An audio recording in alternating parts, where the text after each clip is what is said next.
ഏദനിൽ നിന്നും ദൈവം ആദാമിനെയും ഹവ്വയെയും പുറത്താക്കിയതിനു ശേഷം അവർ ഭൂമിയിൽ അധ്വാനിച്ചു ജീവിക്കാൻ തുടങ്ങി. കൃഷി ചെയ്തും ആടുകളെ വളർത്തിയും ജീവിച്ചു പോന്നു. കുറച്ചു നാളുകൾക്കു ശേഷം ആദമിനും ഹവ്വയ്ക്കും 2 കുഞ്ഞുങ്ങൾ ജനിച്ചു. ആദ്യത്തേത് കയീനും രണ്ടാമത്തേത് ഹാബേലും. അവർ വളർന്ന് ദൈവത്തെ അനുസരിച്ച് ജീവിച്ചു. കയീനും ഹാബേലും മാതാപിതാക്കളോടൊപ്പം സന്തോഷിച്ചു പോന്നു. അവർ നല്ല സഹോദരങ്ങളായിരുന്നു.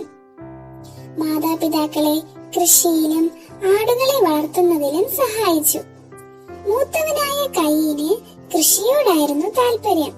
അങ്ങനെ അവൻ നല്ലൊരു കൃഷിക്കാരനായി. പലതരത്തിലുള്ള പച്ചക്കറികളും ഫലവർഗങ്ങളും അവൻ നട്ടുനനച്ച് വളർത്തിയെടുത്തു.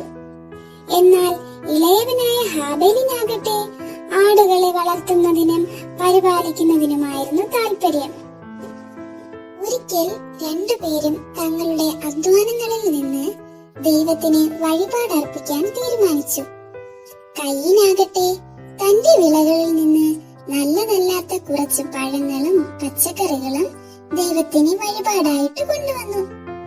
അവൻ സന്തോഷത്തോടെയല്ല ആ വഴിപാട് കൊണ്ടുവന്നത്.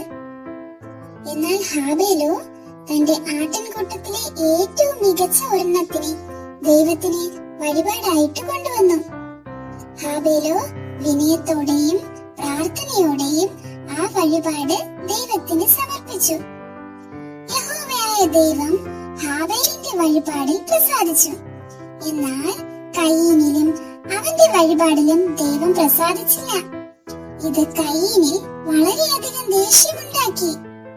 യഹോവ കയീനോട് ചോദിച്ചു, നീ എന്തിനാണ് കോപിക്കുന്നത്? എന്തിനാണ് നിന്റെ മുഖം വാടിയിരിക്കുന്നത്? നീ നന്മ ചെയ്യുന്നുവെങ്കിൽ പ്രസാദമുണ്ടാകും. നീ നന്മ ചെയ്യുന്നില്ലെങ്കിലോ പാപം നിന്റെ വാതിൽക്കൽ കിടക്കുന്നു. പക്ഷേ കയീന് തന്റെ ദേഷ്യം നിയന്ത്രിക്കാനായില്ല. അവൻ വളരെ സ്നേഹത്തോടെ ഹാബേലിനെയും കൂട്ടി തന്റെ കൃഷിയിടത്തിലേക്ക് പോയി. അവിടെ വെച്ച് ആരും കാണാതെ കയീൻ ഹാബേലിനെ കൊന്നു.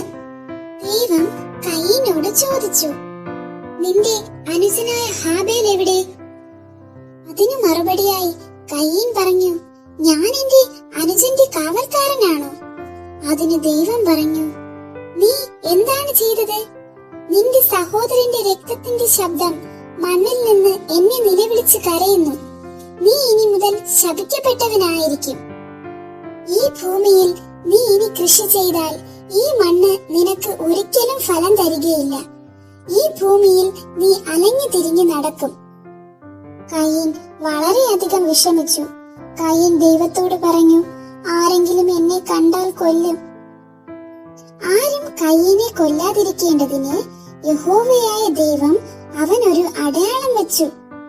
അങ്ങനെ കയീൻ യഹോവയുടെ സന്നിധിയിൽ നിന്ന് പുറപ്പെട്ട് കിഴക്ക് ഏദനിൽ ചെന്നു പാർത്തു.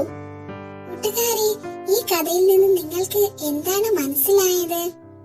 നാമും നമ്മുടെ അധ്വാനങ്ങളിൽ നിന്ന് ദൈവത്തിന് കാഴ്ചകൾ അർപ്പിക്കുമ്പോൾ നല്ലതും മേന്മയുള്ളതുമായവ ദൈവത്തിന് പ്രാർത്ഥനയോടും വിനയത്തോടും കൂടി വേണം ദൈവത്തിന് കാഴ്ച അർപ്പിക്കുവാൻ.